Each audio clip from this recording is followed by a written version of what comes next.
Hello everybody. थोड़ा सा और कर सकते हैं जैसे देव बोल रहा है।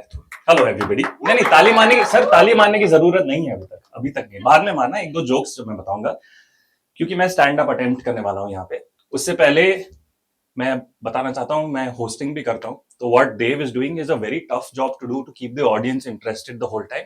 सो let's have a round of applause for Dev यार। पूरी महफिल को इन्होंने संभाला हुआ है।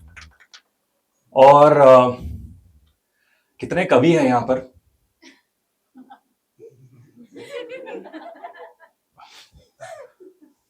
That landed.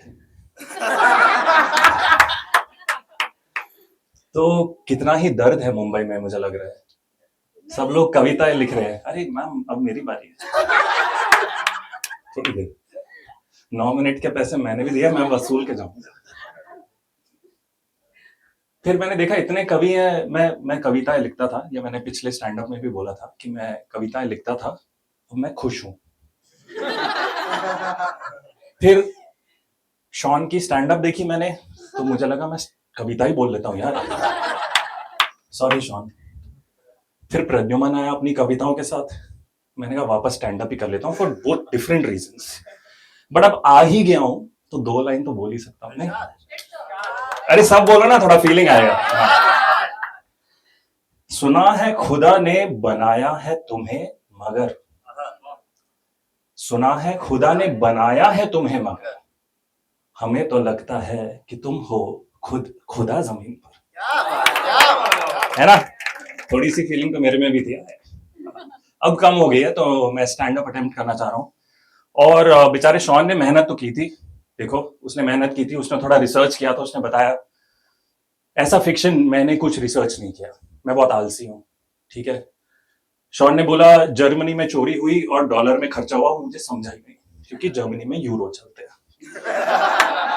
बट रिसर्च तो की भाई ने, वो हमें समझ नहीं आई, वो अलग बात है। मैंने कोई रिसर्च नहीं किया, मैंने कोई फिक्शन कुछ नहीं किया, मैं आलसी हूं। मैं बस आपको बताने वाला हूं कि मैं स्टैंड अप क्यों कर रहा हूं। ठीक है, चलेगा? हंस ले, जोर से हंस ले भाई, दवा क्यों रहा है, उसी के लिए तो आया हूं मैं। तो शक्ल शक्ल देखनी है तो मेरे को अब देख लो। हाँ चलेगा यार, माइक है तो जैसा मेरे भाई कॉर्पोरेट भाई ने बोला कि कभी कभी कोई सलाह देते कि आप जाके किसी से बात करिए, आपको जरूरत है किसी से जाके बात करने की, आपको थेरेपी की जरूरत है। मुझे भी बहुत लोगों ने बोला है, मैंने सुना नहीं, क्योंकि महंगा पड़ता है, पैसे देने पड़ते हैं, है ना? यहां पर देव भाई 400 रुपए लेंगे और इतने सारे लोगों को मैं वही चीजें बताऊंगा, है ना? और हंसोगे आप लोग तो मुझे लगेगा मैं सही हूं। और जितने भी मेरे थेरेपी ली है किसी ने इधर, has anyone gone to a therapist? आजकल बहुत ट्रेंडिंग है, लोग जाते हैं थेरेपी। अरे उठा लो हाथ, कोई बात नहीं, शर्माओ मत, दिख भी नहीं रहे हो कैमरे में। ठीक है। मुझे जिसने बोला है कि वो थेरेपी के लिए मुझे जाना चाहिए, उनको देख के मुझे लगा नहीं कि थेरेपी काम करती है। क्योंकि आपको कैसे पता कि आप ठीक हो गए? अगर मेरे कंधे में दर्द है, मैं फिजियो के पास जाता हूं, फिजियो एक्सरसाइजेस बताते हैं, रिलीज कराते हैं, थोड़ी देर बाद में होता कंधा उठ रहा है बिना दर्द के। मेंटल थेरेपी के बाद कौन सा मार्कर है जो पता चलता है आप ठीक हो गए?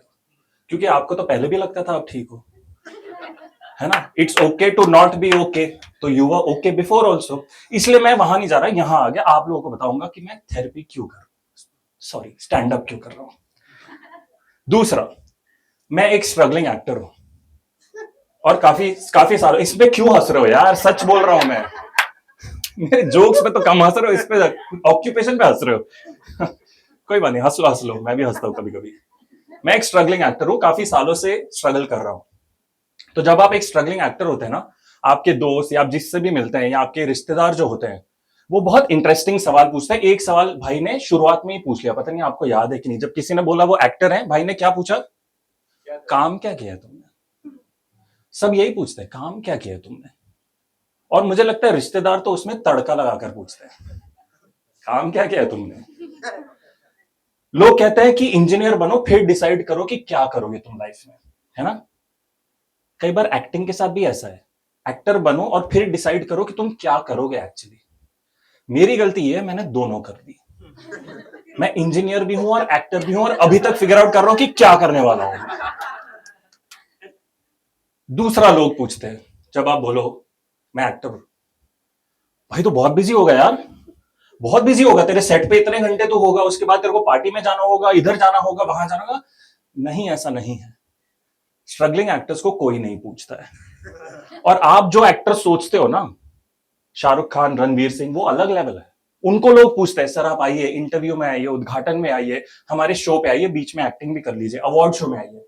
यहां हम पूछते हैं सर हम आ जाएं, सर अवार्ड शो में 5 मिनट आ जाएंगे, फ्री में आ जाएंगे, बस टीवी पे आ जाए, बैठ जाएंगे। नहीं, तो हमारे पास बहुत टाइम है। फिर एक इंटरेस्टिंग सवाल है, लोग पूछते हैं भाई तू तो जिम में ही बैठा रहता होगा।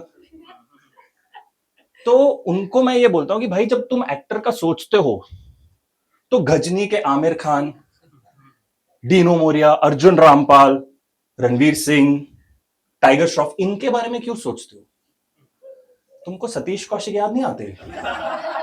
हाँ, तुमको वो सब इरफान खान याद नहीं आते तुमको? जरूरी नहीं है कि उनकी बॉडी अच्छी नहीं है, लेकिन उनकी एक्टिंग में उनकी बॉडी कहीं आ नहीं रही है, तो उनके बारे में क्यों नहीं सोचते हो तुम? तो ये सवाल मत पूछो, मैं पूरा टाइम जिम में नहीं बैठा रहता। और एक सबसे इंटरेस्टिंग सवाल, किसी के दोस्त हैं एक्टर या खुद जो एक्टर है यहां पर, एक तो मेरा भैया, तू हंस मत, आपके दोस्त है या आप एक्टर हैं, एक सवाल पूछा जाता है, सबको पूछा जाता है, मुझे सालों से पूछा जाता है, कास्टिंग काउच का क्या है?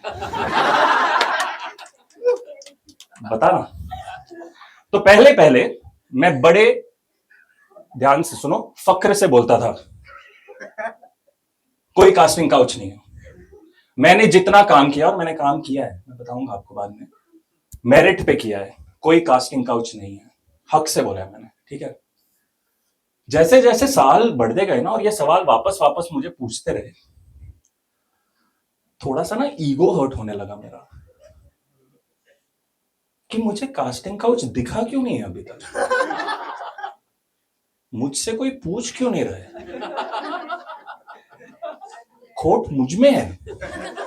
मना मैं कर दूंगा भाई, अज्यूम मत करो, मना करूंगा मैं, बट पूछो तो सही, लेट मी से नो।